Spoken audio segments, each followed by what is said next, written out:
dah buat affiliate tapi susah lah banyak kali ayat semua tak ingat. Bila aku brief cakap dengan dia tak dengar. Ini mohok Bluetooth.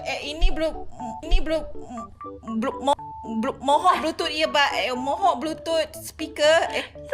Mohok. Bila aku brief tak nak dengar. Bila aku explain ni tak nak Okay guys, dengar. kau tahu tak ni cermin mata ni boleh tahan 18 jam kalau korang dengar lagu. Kalau kalau on the call 12 jam. Dia ada speaker dekat sini, korang boleh dengar, dia waterproof. Mohok Bluetooth earphone glasses. So basically korang boleh dengar lagu kiri dan kanan, nak travel senang. Mohok Bluetooth. Lupa.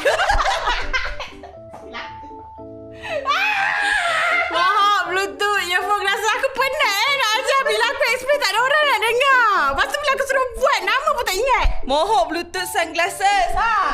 Ini boleh play sekali jalan 150 lagu, boleh tahan 18 jam. Kalau korang on the phone boleh tahan 12 jam. And then paling penting waterproof, nak bawa travel senang. And bila korang travel kan, korang boleh dengar lagu, sini semua boleh control, okay? Dia punya cursor nak tukar lagu semua belah kiri ni. And dia ada 4 color, korang boleh pilih. Korang tengoklah kat beg kuning tu.